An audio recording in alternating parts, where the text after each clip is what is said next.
Una de las leyendas urbanas más espeluznantes que circulan desde hace años es la de una madre que accidentalmente acaba con la vida de sus 3 hijos en el mismo día.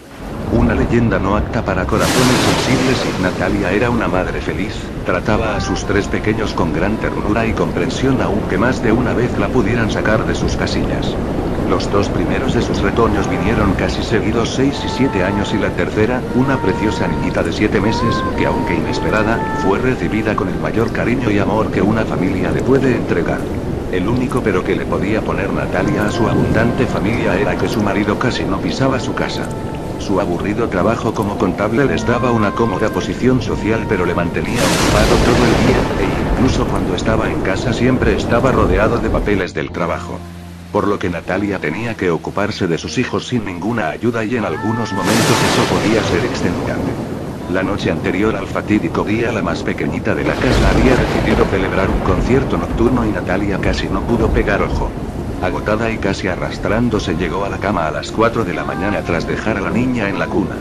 Cuando se empezó a quedar dormida escuchó el grito de su segundo hijo en la habitación contigua, de un salto se levantó y fue corriendo a la habitación que compartían sus 2 hijos mayores y se encontró a Mario, el mediano en edad, visiblemente asustado y llorando sobre su cama. Parece que había tenido una pesadilla y del susto se había hecho pis encima, algo que por desgracia se había vuelto muy habitual desde que nació su hermanita. El niño se había convertido en un príncipe destronado y su comportamiento dejaba mucho que desear y era capaz de cualquier cosa con tal de llamar la atención. Natalia, agotada y sin pensarlo mucho, comenzó a regañar a Mario delante de su hermano Julián. Como te vuelvas a hacer pis en la cama te voy a cortar el pipí. Ni siquiera tu hermanita me da tanto trabajo como tú. El niño lloraba desconsoladamente mientras su madre cambiaba las sábanas y le daba la vuelta al colchón. Casi sin darse cuenta eran ya las 5 de la mañana y Natalia aún no había podido pegar ojo. El biberón de las 6 de la mañana y preparar el desayuno a su marido e hijos hizo el resto. No pudo dormir en toda la noche. Lo peor de todo es que los niños pasarían todo el día en casa, ya que estaban de puente. Una festividad que parece que no respetaban en la empresa de su marido, el cual fue a trabajar como cualquier otro día dejándola al cuidado de los pequeños durante todo el día. A media tarde y aprovechando que Mario, agotado por la noche anterior, se había quedado dormido en su habitación, comenzó a bañar a la pequeña Clara. Era el momento ideal pues Mario estaba insufrible y si no le vigilaba a cada paso era capaz de incendiar la casa con tal de llamar la atención. Esa pequeña siesta le daría un respiro y la permitiría bañar al bebé un poco antes del horario habitual. Con un poco de suerte hoy podría mandarlos a dormir un poco antes y descansar. Cuando ya solo le quedaba lavar la cabecita a la pequeña Clara, un grito desgarrador se escuchó en el pasillo. Era sin duda Mario, que seguro que había vuelto a hacer otra de las suyas. Gritando y sin soltar a Clara preguntó: ¿qué pasa? Mario, ¿estás bien? Julián. ¿Qué le pasa a tu hermano? Estaba a punto de envolver en una toalla a la bebé, que aún continuaba enjabonada en la bañera cuando Julián entró por la puerta y lo que vio la dejó sin habla. Mamá, Mario se ha vuelto a hacer pis en la cama, así que le he cortado el pipí como dijiste. El mayor de sus hijos tenía el pene ensangrentado de su hermano en una mano y unas tijeras manchadas de sangre en la otra. Natalia, pálida por lo que acababa de suceder, se levantó de un salto olvidándose que estaba bañando a la pequeña y salió corriendo hacia Julián, que, al ver la furia de su madre en los ojos, escapó a toda velocidad buscando un sitio para esconderse.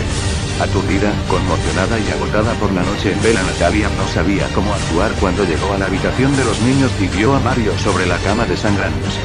Tras abrazar fuertemente a Mario, le cargó en brazos y bajó las escaleras camino al coche. Su única opción era llevarle al hospital inmediatamente. Cada grito de dolor del niño bajaba en intensidad, la pérdida de sangre le estaba debilitando y sabía que tenía pocos minutos antes de que muriera desangrado. Arrancó el coche y pegó un acelerón saliendo el vehículo impulsado como si diera un salto al pisar un fuerte bache y sonó una fuerte explosión. El salto pareció sacar a Natalia de su estado de shock y de repente recordó que la pequeña Clara seguía aún dentro de la bañera. En ese momento se dio cuenta de la mortal imprudencia que acababa de cometer y bajó del coche sin mirar atrás para buscar a su hija. Por desgracia, cuando llegó era demasiado tarde. La bebita de apenas 7 meses no tenía la fuerza suficiente para aguantar tanto tiempo sentada sin perder el equilibrio y yacía inerte boca abajo en el agua. Los intentos de reanimar a la niña fueron inútiles y Natalia, gritando desesperada, bajó nuevamente las escaleras de su casa con su bebé en brazos camino del vehículo que la llevaría al hospital. Pero aún le quedaba una última y macabra sorpresa. Al acercarse al vehículo todoterreno que conducía, se dio cuenta de que había un brutal charco de sangre en el suelo. Al principio pensó que sería la sangre de Mario, pero al acercarse pudo constatar que bajo el coche estaba el cuerpo inerte de Julián, que al parecer se había escondido bajo el todoterreno para evitar que su madre le pegase. Con tan mala fortuna que al arrancar esta a toda velocidad una de las ruedas le aplastó el cráneo, reventándolo y desparramando sus sesos por todo el suelo y causando la terrible explosión que Natalia había escuchado un par de minutos antes. Natalia cayó al suelo de rodillas, su cara no reflejaba ninguna expresión.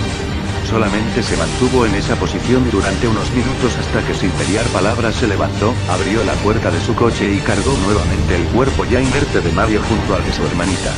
Entró nuevamente en su casa. Un minuto después bajó de nuevo, cargó el cadáver de Julián y volvió a entrar en la casa cerrando la puerta tras de sí. Por la noche, cuando el marido de Natalia llegó a su casa que estaba a 15 minutos de la ciudad, se encontró el todoterreno con la puerta abierta y a medio camino del garaje, lo que le impedía aparcar su vehículo. Se acercó al coche de su mujer y se manchó el zapato con lo que parecía una viscosa mancha de aceite, cerró su puerta y se dirigió a casa en la que todas las luces estaban apagadas. Al entrar gritó: «Natalia, ¿dónde estáis? ¿Por qué tienes el coche en mitad del garaje?». Al dar la luz se dio cuenta de que había un reguero de sangre seca en el suelo que subía las escaleras y dirigía a la planta superior.